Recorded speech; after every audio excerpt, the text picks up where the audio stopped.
Muy buenas tardes, ¿cómo están?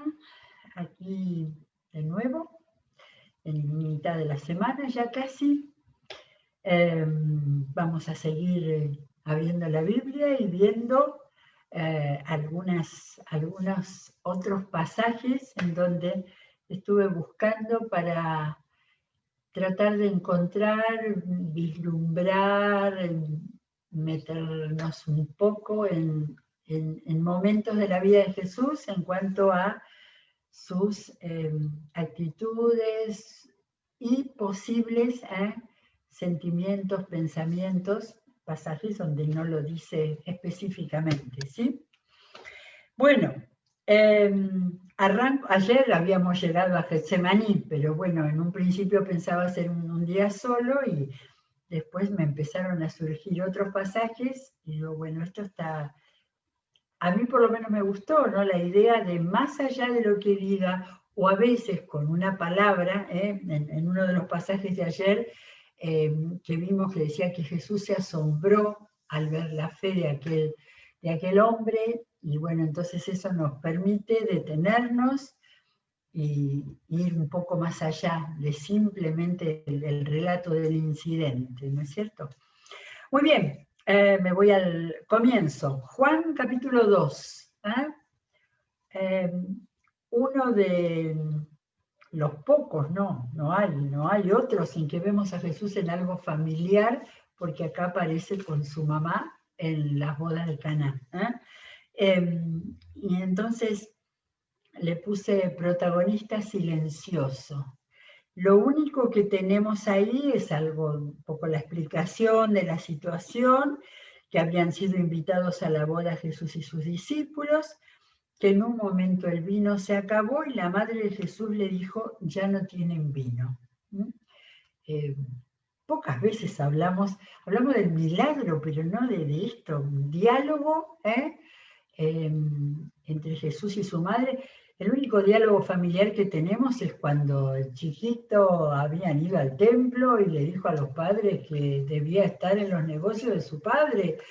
Y fue un momento así como muy cortante, pero no tenemos más datos de eso. Pero acá en este momento están hablando y María le dice eso y Jesús le contesta un poco en ese tema de cuando era un chiquilín y habló de los negocios de su padre. Le dijo, mujer, ¿eso qué tiene que ver conmigo? Respondió Jesús, todavía no ha llegado mi hora. Era un poco en la misma línea. Sin embargo, como seguramente no tenemos todos los datos ni toda la conversación, pero sin embargo, María dijo a los sirvientes, hagan todo lo que Él les ordene. Y entonces dice que había unas tinajas de piedra, recordamos, ¿no?, los detalles de esas que se ponen para las bebidas. Y Jesús sí habló. Jesús le dijo a los sirvientes, llenen de agua las tinajas. Los sirvientes las llenaron hasta el borde y Jesús dijo, ahora saquen un poco y llévenlo al encargado del banquete. Sí, nada más. Después la sorpresa porque apareció un vino excelente, el mejor de la fiesta, y esa participación tan extraña, pero gracias, apóstol Juan, porque nos la dejaste. Ahora, para Juan, esto era lo que dice en el versículo 11. Esta, la primera de sus señales, la hizo Jesús en Caná de Galilea. Así reveló su gloria y sus discípulos creyeron en él.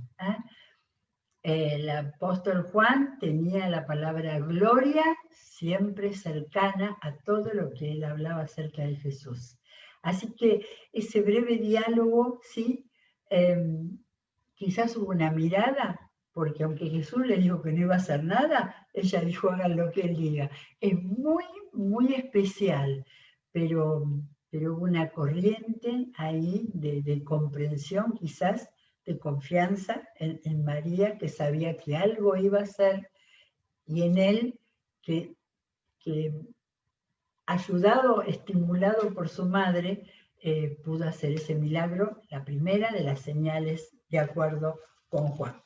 Bueno, como en estos días anduvimos poco, tengo algunas con el Evangelio de Juan. Juan 8, otra también muy especial, muy especial. Estamos mirando las actitudes, estamos mirando. Juan 8 es donde aquel que dice que empieza, Jesús se fue al monte de los olivos, estuvo enseñando, hasta que aparecieron maestros de la ley, fariseos, llevando a una mujer sorprendida en adulterio y la pusieron en medio del grupo y le dijeron a Jesús que la intención y la ley era apedrearla, básicamente para tenderle una trampa, como cuenta Juan como relator. Pero lo muy interesante, y no hay duda de lo que Jesús sentía, el primer indicio es que dice que Jesús se inclinó y con el dedo comenzó a escribir en el suelo. Lo que Jesús sentía se vio con su actitud corporal. La mujer estaba ahí, no sé si tirada casi, ¿no? Basureada por todos, juzgada por todos, y todos estaban parados acusándola. Y Jesús se puso más cerca de ella con su cuerpo que de los acusadores, ¿sí? La mujer pecadora, completamente destruida socialmente, y Jesús más cerca de ella. No hay duda que lo que él sintió más en ese momento era compasión, sobre todo por esa gente que venían a acusarla públicamente y a tenderle una trampa a él. De ahí su famosísima frase, si aquel de ustedes que esté libre de pecado, que tire la primera piedra. Y toda la sabiduría de Jesús no los enfrentó, no le habló a ellos o a la mujer, no se puso de juez en ese momento, no era el momento, solamente desarmó el odio, el juicio y todo lo que a esa gente les faltaba, lo desarmó con esa frase que hizo que cada uno, dice, redarguido por su pecado, decía la Reina Valera. Cada uno se retiraron hasta que él quedó también a la misma altura que ella, hablándole y diciendo esas palabras: donde están ya nadie te condenó, ni yo tampoco te condeno, vete y no vuelvas a pecar. Es tan poquito lo que le dijo todo lo que hacía falta. Pero él había seguramente mucha gente alrededor mirando, mucha gente, y ellos pudieron ver ahí esa actitud de poner las cosas en su lugar y mostrar amor y mostrar compasión. Juan 8, del 1 al 11, es el relato completo. Tengo ahora tengo Mateo 21. A ver dónde estamos con Mateo. Mateo 21, del 10 al 14. Del 10 al 14.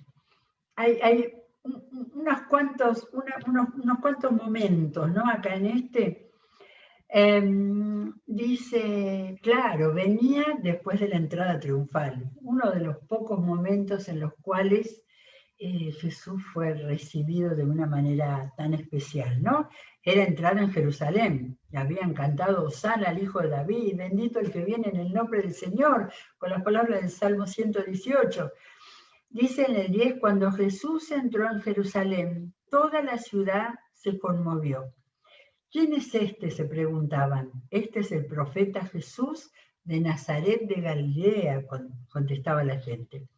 Jesús entró en el templo. El relato es directo, pocas palabras, sin detalle. Hay otros relatos de esto de otra manera, pero Jesús entró en el templo y echó de allí a todos los que compraban y vendían. Volcó las mesas de los que cambiaban dinero y los puestos de los que vendían palomas.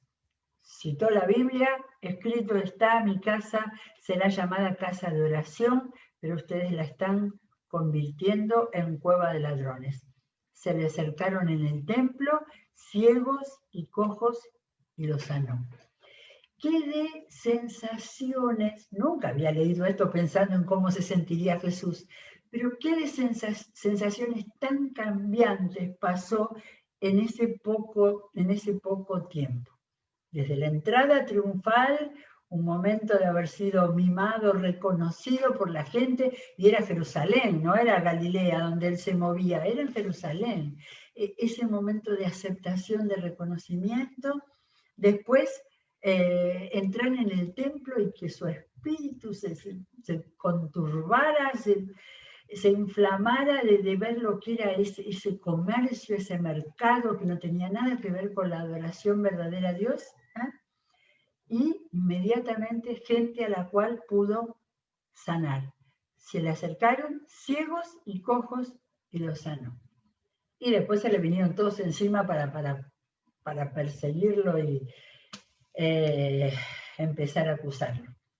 ¿Qué momentos Jesús tuvo que vivir en los cuales había sido muy fuerte todo lo que él había tenido que pasar?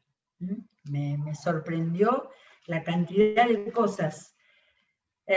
Bueno, ahora tengo a Lucas. Lucas 9:51. 9:51 también. Me encanta Lucas cuando tiene a veces pasajes que solamente él los cuenta. 51 al 9, 51 al 55. Como se acercaba el tiempo de que fuera llevado al cielo, miren el relato de Lucas, Jesús se hizo al firme propósito de ir a Jerusalén. Envió por delante mensajeros que entraron en un pueblo samaritano para prepararle alojamiento. Venían de Galilea, pasaban por Samaria, pero allí la gente no quiso recibirlo porque se dirigía a Jerusalén. Claro, los enemigos de Judea. Cuando los discípulos Jacobo y Juan vieron esto, le preguntaron: Señor, ¿quieres que hagamos caer fuego del cielo para que los destruya? Pero Jesús se volvió a ellos y los reprendió. No dice si les habló, si les dijo algo o si simplemente los miró.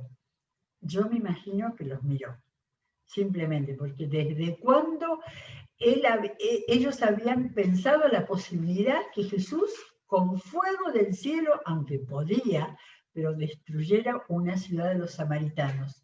Cuando él estaba yendo hacia Jerusalén, estaba yendo hacia la cruz para morir por todo el mundo. Que me impresionó, no me acordaba para nada, no tiene ninguna referencia. Quiere decir que este pasaje lo cuenta Lucas solamente. Bien, Lucas 13, hay, interesante también, no me había dado cuenta, un milagro no pedido. Vieron que muchos de los milagros dicen que se acercó, le trajeron. Lucas 13, 10. Un sábado Jesús estaba enseñando en una de las sinagogas y estaba allí una mujer que por causa de un demonio llevaba 18 años enferma. Este también lo cuenta solo Lucas, no está en otro lado. Por causa de un demonio llevaba 18 años enferma, andaba encorvada y de ningún modo podía enderezarse. Cuando Jesús la vio, la llamó y le dijo: Mujer, quedas libre de tu enfermedad. Al mismo tiempo puso las manos sobre ella y al instante la mujer se enderezó y empezó a alabar a Dios. No me acordaba para nada de haber visto este pasaje. Recuerdo cuando había el hombre de la mano paralizada que Jesús le dijo: extiende la mano, ¿no?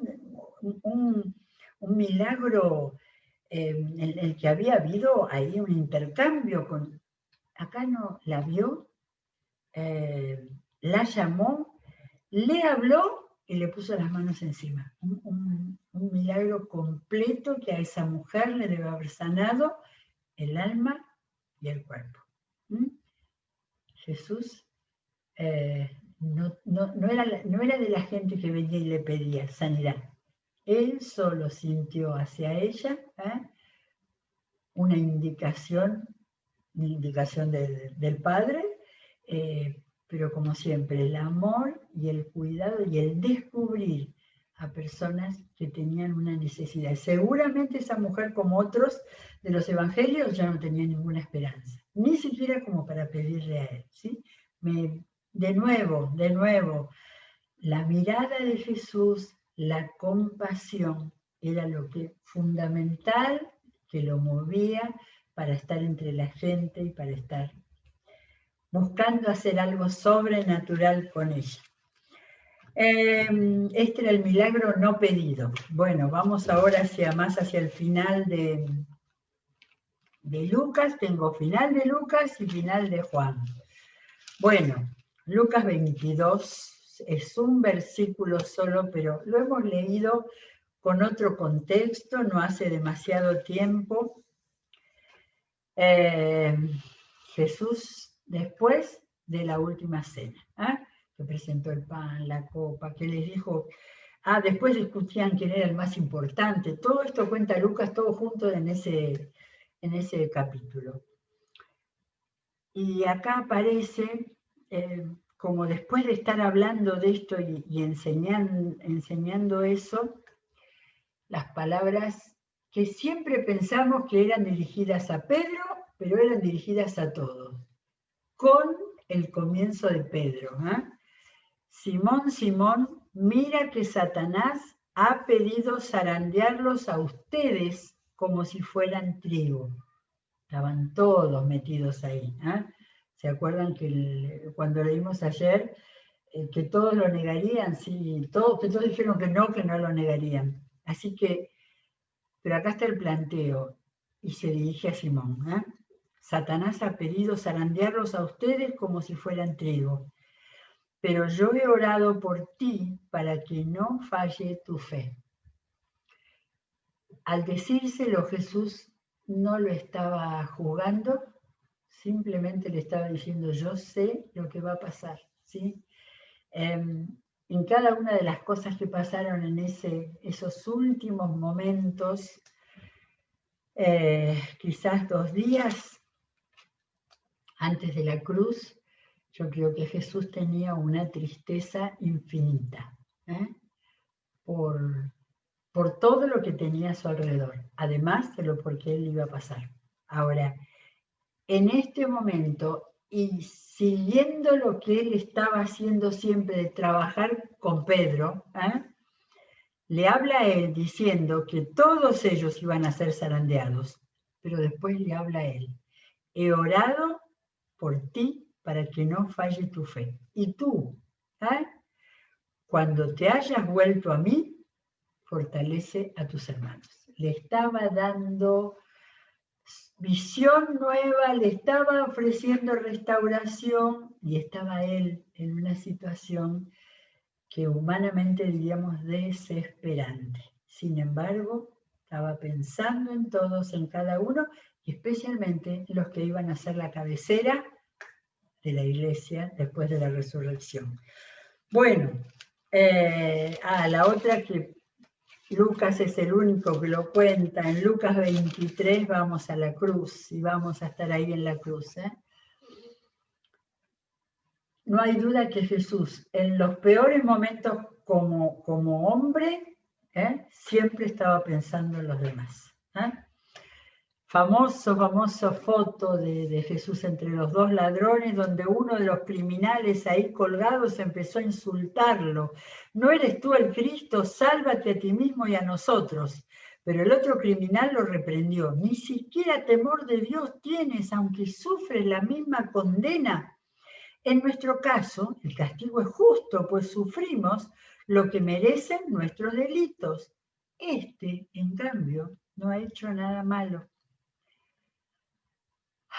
Aparte de pelearlo, de discutirlo al otro, en la cruz, pero evidentemente lo que él quería hacer era pedirle algo a Jesús. Y le dijo, Jesús, acuérdate de mí cuando vengas en tu reino.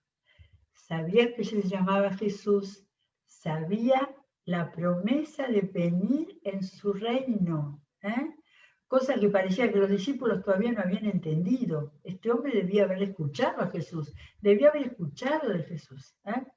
Y recibió la promesa más extraordinaria en ese momento, cuando Jesús le dice, te aseguro que hoy estarás conmigo en el paraíso. Muy difícil de desmenuzar y entender, ¿eh? Jesús se iba al paraíso y iba a volver inmediatamente. ¿Qué le quiso decir? Pero le dio la salvación en ese momento por su fe, por la fe que había tenido y el reconocimiento de lo que era ese hombre, ¿sí? Así que el amor de Dios tuvo en ese momento una de sus manifestaciones más, no sé si decir importantes, pero más emocionantes para que no olvidemos nosotros de esa escena, de ese momento del tiempo de la cruz, de todo lo que Jesús hizo de la cruz. Pensar en su madre, orar por los que lo habían hecho eso, todo eso. Bueno, 2 de Juan. Bueno, el final de Juan. Los dos finales van a ser de Juan. Juan 20.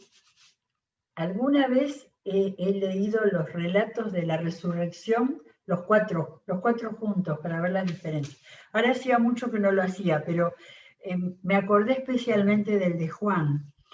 Lucas dice que creo que 4 mujeres, fue María Magdalena, la mamá de Jacobo y Juan, Salomé, menciona que habían ido a la tumba ese día domingo. Pero Juan cuenta que estaba allí llorando, dice María al comienzo, y en el 20:14 dice, apenas dijo esto, que le habló a un ángel sin darse cuenta, dime dónde lo han llevado, apenas dijo esto, volvió la mirada y allí vio a Jesús de pie, aunque no sabía que era él. Jesús le dijo, ¿por qué lloras, mujer? ¿A quién buscas? Ella, pensando que se trataba del que cuidaba el huerto, le dijo, Señor, si usted se lo ha llevado, dígame dónde lo ha puesto y yo iré por él. María, le dijo Jesús. Ella se volvió y exclamó, le estaba hablando. ¿Por qué se volvió? ¿Estaría llorando, así mirando para abajo? ¿No? Nunca había mirado tanto el detalle, Se volvió y exclamó Raboni, que en arameo significa maestro. El detalle que tuvo Juan al contarlo. Jesús le dijo, suéltame, quiere decir que se había abrazado a sus pies. En algún otro de los evangelistas cuentan, Jesús le dijo, suéltame porque todavía no he vuelto al Padre. Ya había resucitado, pero todavía no había ascendido. Ve más bien a mis hermanos y diles, vuelvo a mi Padre, que es Padre de ustedes, a mi Dios, que es Dios de ustedes. María Magdalena, acá dice sí que fue María Magdalena, fue a darles la noticia a los discípulos, he visto al Señor, exclamaba y les contaba lo que Él le había dicho. Otra vez, Jesús no habló de Él, no habló de su resurrección, no habló de que había vencido a la muerte, no, solamente se ocupó de ella. Le dijo, ¿por qué lloras? ¿A quién buscas? Le permitió que ella expresara su angustia, su ansiedad, su pregunta de dónde estaba. Y no hacían falta las explicaciones, ¿sí? Pero inmediatamente volvió a decir toda esta expresión hermosa, todavía no he vuelto al Padre, ve a mis hermanos y diles, vuelvo a mi Padre, que es Padre de ustedes, y a mi Dios, que es Dios de ustedes. O sea que había una enseñanza también, había ahí algo para aclarar esas mentes que estaban embotadas por el dolor de que Jesús hubiera muerto. Pero ahí vuelve ¿lo ubica? las ubica, posiblemente estaban las otras mujeres por ahí también, las ubica en eso de decirle, mi padre, el padre de ustedes, faltaba decir el padre que me ha resucitado, ¿sí? De manera que en los momentos más difíciles que Jesús, totalmente hombre, tuvo que vivir, ahí estaba, pensando primero en los demás. ¿Eh? Bueno, y antes que se termine Juan, ese encuentro tremendo con el hombre al que le dedicó tanto tiempo, porque esperaba mucho de él en la nueva iglesia. ¿Eh?